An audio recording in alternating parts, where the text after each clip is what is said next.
you very much. So, such a pleasure to be here. Very grateful to the Heritage Foundation and every one of you to join us this morning. I have to say that looking back what has happened in the last years, and especially in the last days, it seems like a miracle to be sitting here in a free country in front of people that have also given their lives to fight for freedom and justice and democracy.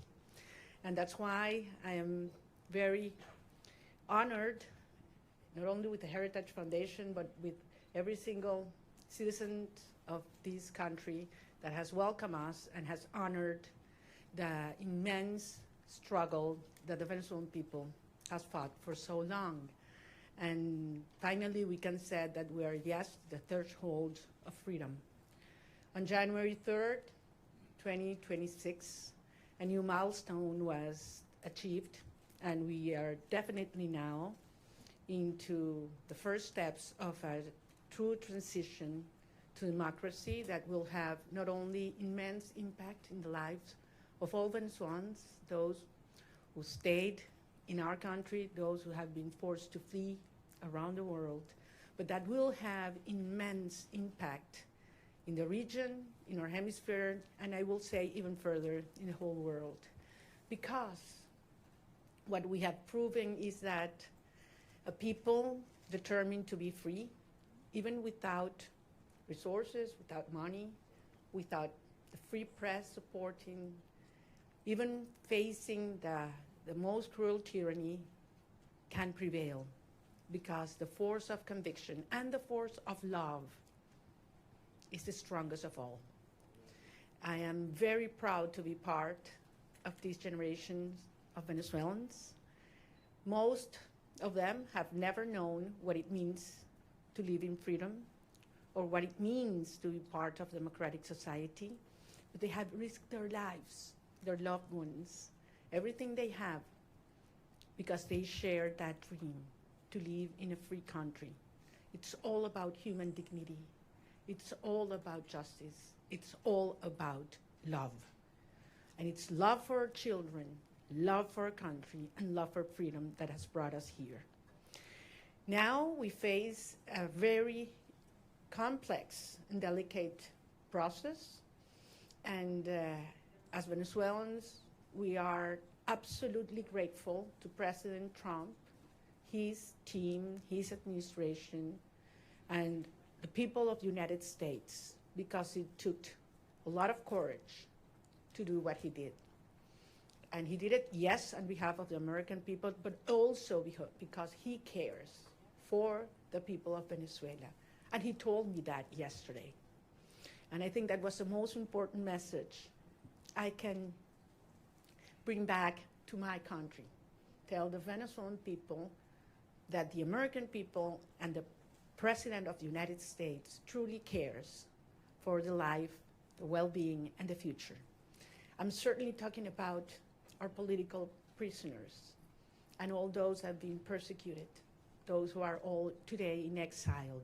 But I'm also talking about those children that are growing without their mothers because they had to flee to send food back, that are growing without education because public schooling in Venezuela works 2 days a week because teachers earn $1 a day and they need to get other jobs in order to eat, that are growing without health and food.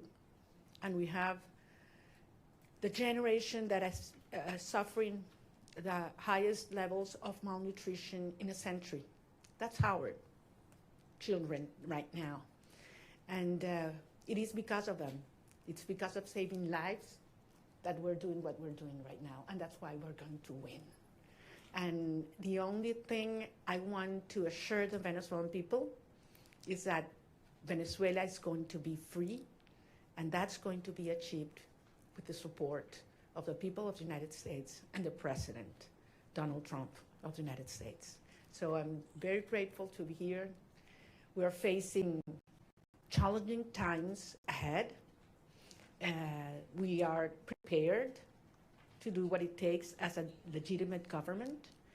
Edmundo González Urrutia and I have been in communication permanently all these days, and we feel not only with a mandate from the Venezuelan people, and that's why I'm here, and that's why I come back to the President of the United States, but also with a huge task in front of us to prepare with all our teams around the world and in Venezuela to take over government when the right time arrives.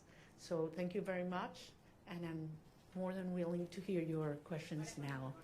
So I believe there is a procedure that has been designed, so because we thought there might be some interest today. Thank you very much. It's an honor to have you, Ms. Machado. I'm gonna start off with a question, and then we're gonna open it up to the press. My question to you, Ms. Machado, is you know the Venezuelan people more than anyone, and that's apparent from the very. You know the Venezuelan people more than anyone, and that's apparent from the very strong support that they've shown for you time and time again. I wonder if you could tell us a little bit about, I mean, as you know, your country has been destroyed by socialism, Cuba, Russia, and Iran looting your nation, your wealth. Do you see, and the primary victim of this has been the Venezuelan people, do you see a future in which, at all possible, where a free and fair election and return to democracy in Venezuela restores anything but a strong, staunched U.S. ally and a country that leaves behind the shackles of socialism? Well, thank you very much. Can you hear me? I'm like hearing like an echo here. Yeah. We hear you. It's fine? Okay. Well, I'm very glad. No, there's a problem with an echo, right? The different microphone. Can you answer at the podium? Yes. No, please. So comfortable sitting down. You want me to stand up? You prefer that I stand up? No? That's better now? Okay. Look, I'm very glad we start with this issue because I understand that there are many concerns regarding the transition in Venezuela and compared to previous events in all parts of the world. And I always insist in the difference between what is Venezuela today compared to Middle East countries that went through change in governments or regimes. We're talking about a society that is perhaps the most cohesive in the region. I would dare to say even in the world. I ask you to think any other society in which 90% of the population wants the same. Not only that they reject the actual regime, but we want the same. There are not religious tensions within the Venezuelan society, or racial, or regional, or political, or social. I mean, there was one longing that brought Venezuelans together, and that was, we want our children back home.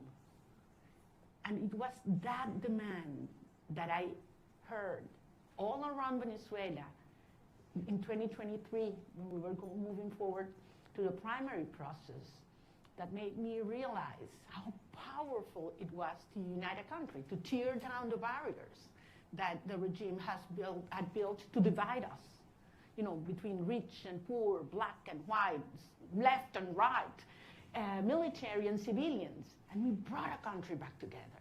That's why I always said, you know what, Maduro's gonna go. We're gonna get rid of him one day or the other. What's important is the country that's coming afterwards. And it's a country based on shared values. We want to live with dignity. We want to live with the result of our work, our effort, a society based in merit, and not if you know the chavista who is in certain place at certain time. Women do not want handouts. They don't want to live in give their children a box of food that has a high cost, because then you have to lower your head and repeat what the regime wants you to say or dress as they expect you to dress. They want to live with their job well done. That's dignity.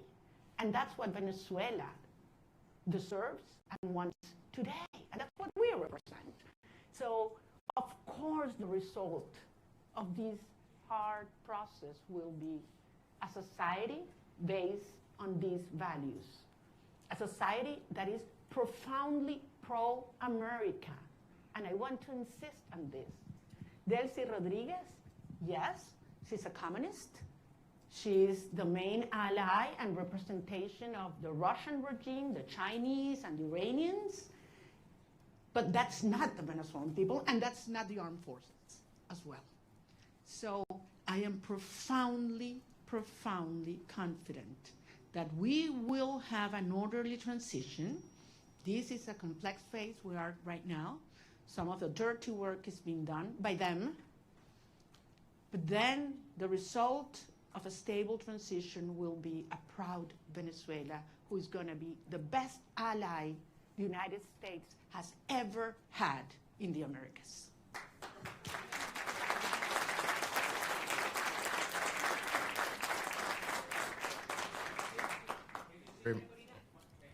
We're going to have a person come up and.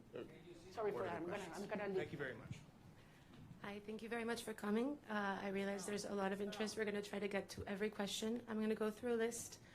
There's outlets that have more than one reporter accredited, so I would like to please ask you to raise your hand so we can get one of our kind staff to bring the microphone to you as I call you out. Julio Vaqueiro from Telemundo, please. Hola, Julio. Hola, María Corina. Qué gusto verte aquí en Washington, D.C. El presidente Donald Trump, su gobierno, está hablando y trabajando con Delcy Rodríguez, así lo han dicho ellos. Usted le dio el Premio Nobel de la Paz al presidente Trump en su encuentro ayer. ¿Qué le dio el presidente a usted? ¿Un reconocimiento de su legitimidad como opositora con el mandato de encabezar esta transición en Venezuela? Gracias, Julio. Yo no vine a buscar nada para mí. Vengo aquí en representación del pueblo de Venezuela que eligió a Edmundo González Urrutia como presidente electo. ¿A que lo baje? Oh, los teléfonos, ok. Entonces, repito, yo vine en representación del pueblo de Venezuela, que nos dio un mandato. Primero el 22 de octubre del 2023. Ay, no. Ya va, chicos, un minuto. Vamos a ¿se escucha bien o no?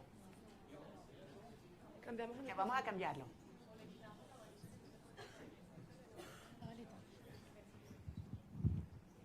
Ok, ahora está mejor. ¿Ahora sí? Ok, voy a repetir la pregunta la respuesta a la pregunta de Julio. Les decía, yo vine a reunirme con el presidente de los Estados Unidos en representación del pueblo de Venezuela, que nos dio un mandato. El 22 de octubre del 2023, cuando yo recibí más del 92% de los votos en las primarias, y el 28 de julio de 2024, cuando Edmundo González Urrutia, en las condiciones más extremas y fraudulentas, recibió el 67% de los votos de los venezolanos, y lo probamos,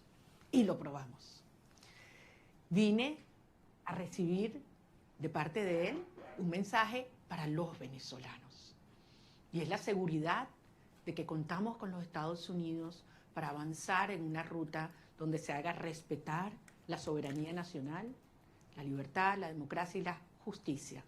Hay un proceso muy complejo en marcha, lo sabemos, pero se están dando pasos. Evidentemente, para los venezolanos es una situación cada día, para muchos venezolanos de vida o muerte, y ahí hay una enorme urgencia ética. Pero entendemos que este es un proceso complejo al cual nosotros somos parte y queremos y estamos contribuyendo. Gracias. Nick Schifrin from PBS, please. Hola, Maria Corina. Thank you so much. It's great to see you in person after seeing you virtually for the last few years.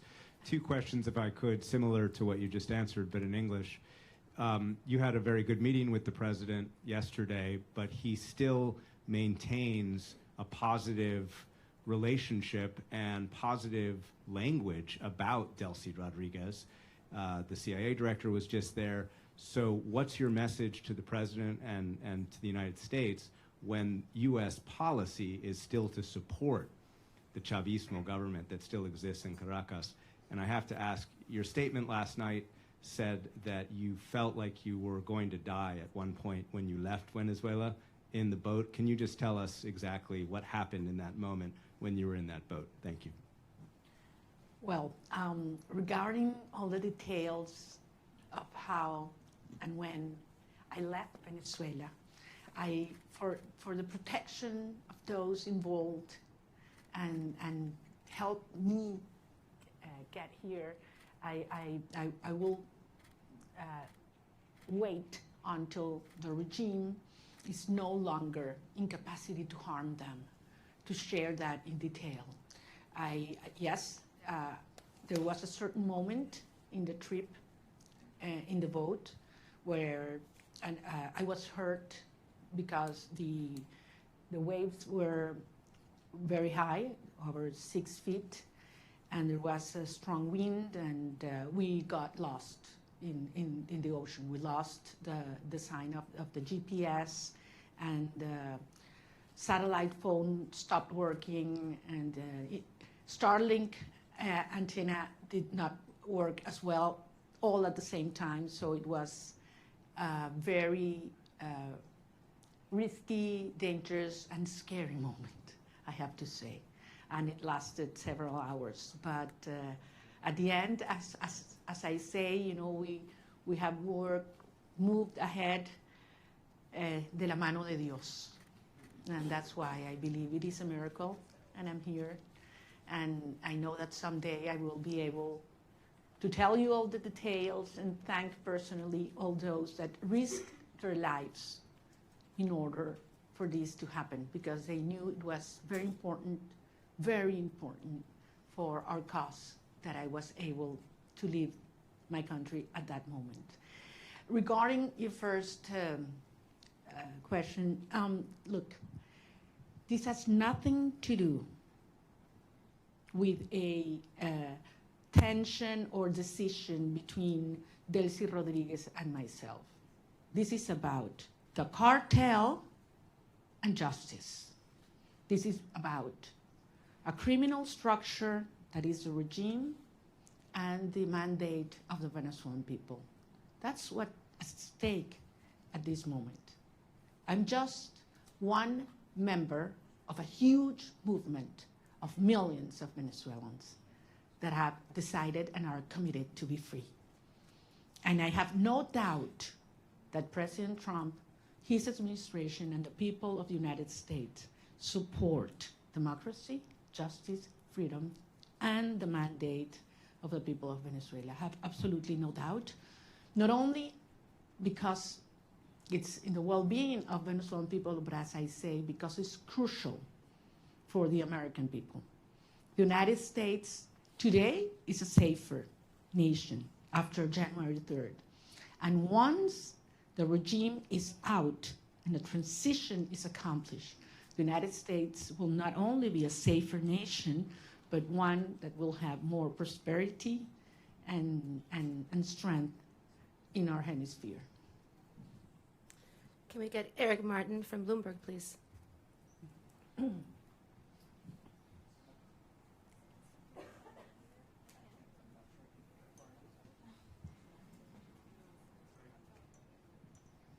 see. Sorry. Thank you. Maria Corina, would like to ask you about the timeline for democratic transition within Venezuela, because obviously the Constitution calls for within 30 days a new election. You've already been recognized by a number of countries, including the US in 2024, Edmundo Gonzalez as having won that election, and accusations that the election was stolen by the Maduro regime. As you've mentioned, you overwhelmingly won the primary in 2023. Do you have an expectation, is your expectation that the next step in this process would be a new election in Venezuela? Do you expect that to happen in 2026? Or what does the roadmap look like from getting from today's government by Delcy Rodriguez, the government de facto that is in control, to a democratically elected government? Thank you. Thank you, Eric. Well, if the Venezuelan Constitution were respected, we wouldn't have 1,000 political prisoners. We wouldn't have 9 million people, fleeing and living around the country. We wouldn't have our president-elect exiled in Madrid. I mean, he would have taken power on January 9, 2024. So 2025, sorry. So we realize that there's no rule of law in Venezuela. I don't know actually if you're aware, Venezuela is currently in the last place globally in terms of rule of law. Out of 142 countries that have been evaluated by the World Justice Project, Venezuela is in place 142. So much for the Constitution. At the end, it is a matter of strength, and that was what made this process, starting on January 3rd, happen. I mean, that was the main difference. The regime realized that they are facing the strength of the people organized, but mostly, in this last phase, the strength of the democratic allies that are concerned about the structure of the regime, of the criminal regime in Venezuela. So this is a process that has several phases. We are in one that it's complex, as I said, in which the regime is forced to dismantle themselves some of the structures that have been maintaining them in power, starting with the repression system. That requires not only that all political prisoners are liberated, but that they are free. The fact that you are not in a prison doesn't mean that you are free. In Venezuela, they have left the jails, but they cannot speak to the press. They cannot leave the country, and they are still terrified. All torture centers have to be closed, and certainly there have to be guarantees for journalists to speak out, and those who have left the country to come back and organize and make the will of the people be respected. Eric, believe me, I understand the urgency. I have been speaking with the families, not only of those that have been freed, liberated these last hours, but especially with those that have not, and that they don't know where their loved ones are right now. They have simply disappeared. I'm talking about hundreds of people. Actually, we found out in these last hours that there were more political prisoners than we thought, because many families had been scared just even to denounce that their loved ones had been in prison or disappeared by the regime. So some of those that have been liberated were not even registered by us. So, and this is still in place. I mean, there is a criminal structure of terror, not only on the civilian population, but also in the military. So that one of the main urgencies and priorities that have to take place in the days to come is we need to dismantle that terror structure by the DGCIM or La Casa Militar, which are those that have committed crimes against humanity, and that are those that have not only the civilian but the military under terror and neutralized. Once these steps are taken, then we can move forward in the reinstitutionalization of our government, and eventually we will have free and fair elections. And I'm talking about governors, mayors, National Assembly. We need to have, the will of the people be expressed freely. I have to remember that in the last election, presidential election, where our president-elect Edmundo González won, nearly 40% of Venezuelans that have a right to vote couldn't do it because the regime wouldn't allow them. That's one of the main things we need to correct. Every single Venezuelan living in Venezuela or abroad should have the right to vote as soon as possible. Thank you. Gaby Peroso from BPI, please.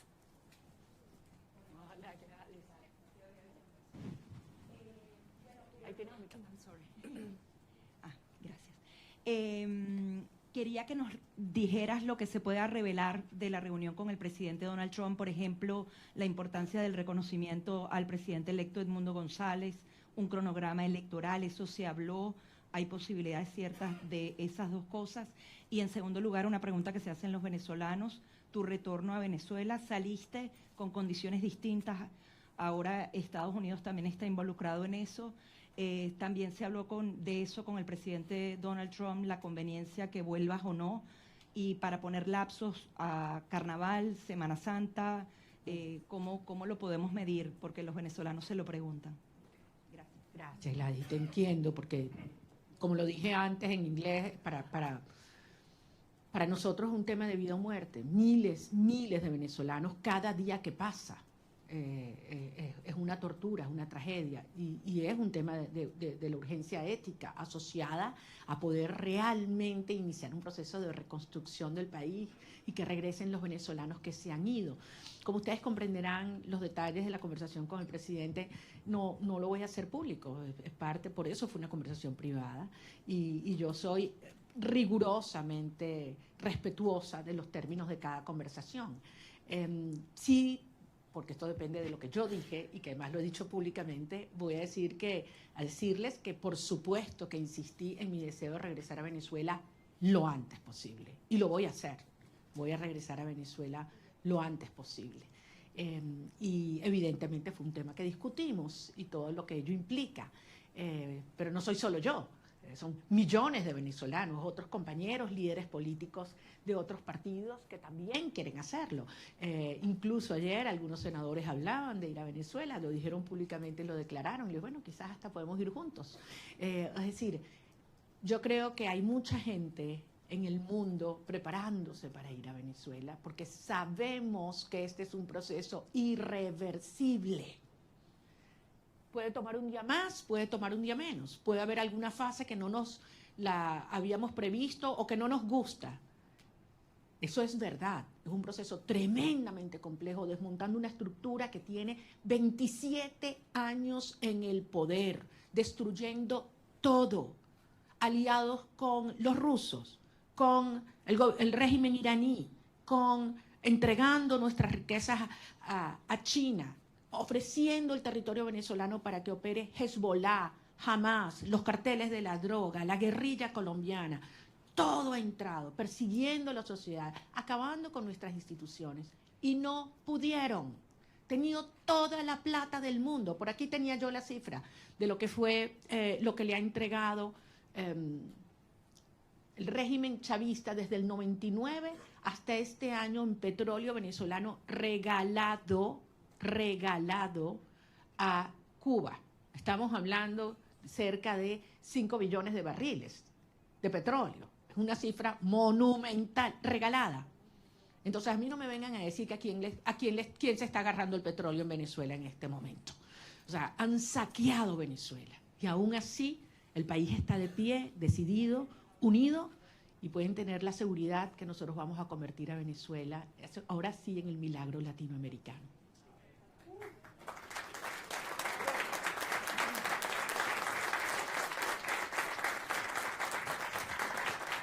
So this was supposed to last until noon. It is now noon, but if everyone's game to stay, we stay. Paolo Mastrolli from La Repubblica, please.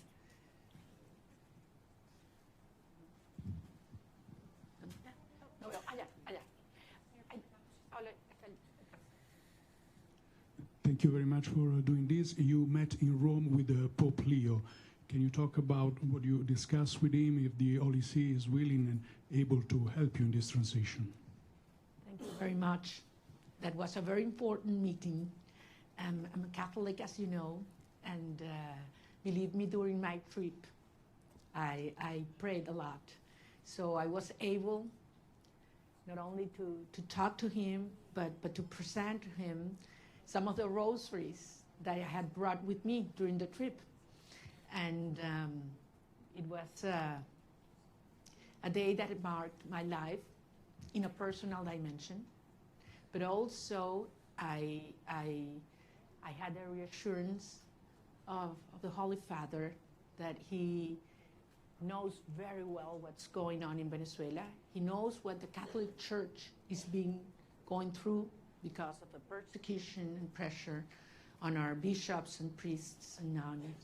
And I believe that he's not only concerned, but actively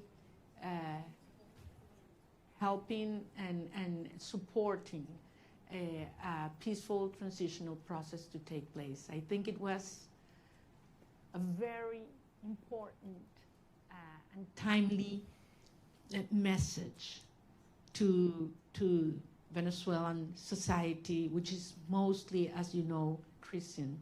So I think it couldn't have been in a better moment, and it brought a lot of hope and reassurance to our people. Thank you.